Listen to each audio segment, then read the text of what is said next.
આંતરરાષ્ટ્રીય મહિલા દિવસ પર આજે વાત કરીશું એવી મહિલાઓની જેમણે પતિના અવસાન બાદ ખેતી અને પશુપાલનના વ્યવસાયને સંભાળ્યો અને પરિવારનું ભરણપોષણ કર્યું। જી હા, જાતે ટ્રેક્ટર ચલાવી 50 વીઘા ખેતર ખેડી પશુપાલન કરતા સુરતના ઓલપાડના ઉમરાચી ગામના લતાબેન સૌને પ્રેરણા પૂરી પાડી રહ્યા છે। લતાબહેનના પતિનું કેન્સરથી મૃત્યુ થતાં તેના પર આભ તૂટી પડ્યું હતું, પરંતુ તેમના પર પરિવારની જવાબદારી હતી। લતાબેન હિંમત ન હાર્યા અને પતિની જગ્યાએ જમીન ખેડવાનું અને પશુપાલનનું કામ સંભાળી લીધું। આજે તેઓ જમીન માલિકની 50 વીઘા જમીન સંભાળી રહ્યા છે, પશુપાલન પણ કરે છે, ઘરને પણ સંભાળે છે અને સાથે 3 બાળકોને તેમણે મોટા પણ કર્યા છે, સંતાનોના લગ્ન કરાવ્યા છે। સ્ત્રી શક્તિ ધારે તો શું કરી શકે છે તેનું પ્રત્યક્ષ ઉદાહરણ એટલે લતાબેન પટેલ।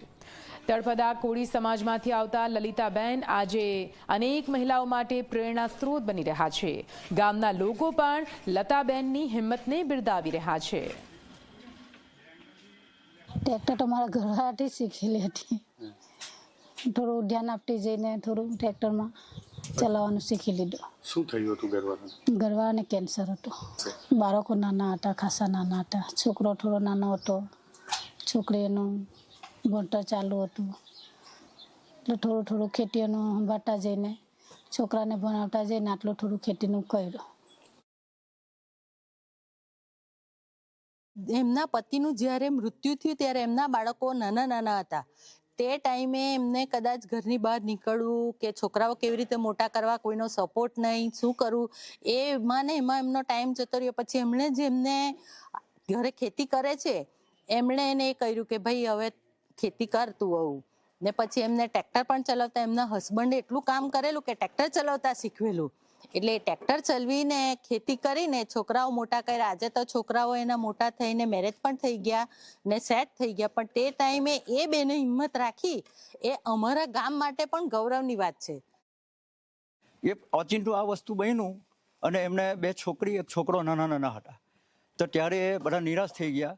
એ પોતે પણ એના છોકરા રડે, પછી આજુબાજુવાળા બધા નિરાશ થઈ કે હવે આ લલિતાબેનનું શું થશે।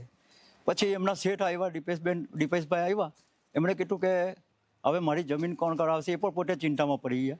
તો એ લલિતાબેને પોતે હિંમત આપી, જો એક શક્તિનું રૂપ છે કેવું છે। લલિતાબેન કીધું કે દીપેશભાઈ તમે ગભરાવો નહીં। શા માટે ગભરાવશો, કે હું એક મહિલા છું, પરંતુ એક પુરુષનું કામ કરી શકું એવી મારી શક્તિ છે। પછી એમના પર ભરોસો મૂકી દીપેશભાઈ લલિતાબેનને કામ સોંપ્યું। તો આજે તમે વિચાર કરો કે 20-22 વર્ષથી એ લતાબેન પોતે ટ્રેક્ટર ચલાવે છે, પોતે બધા મજૂરનું સુપરવાઇઝિંગ પણ કરે છે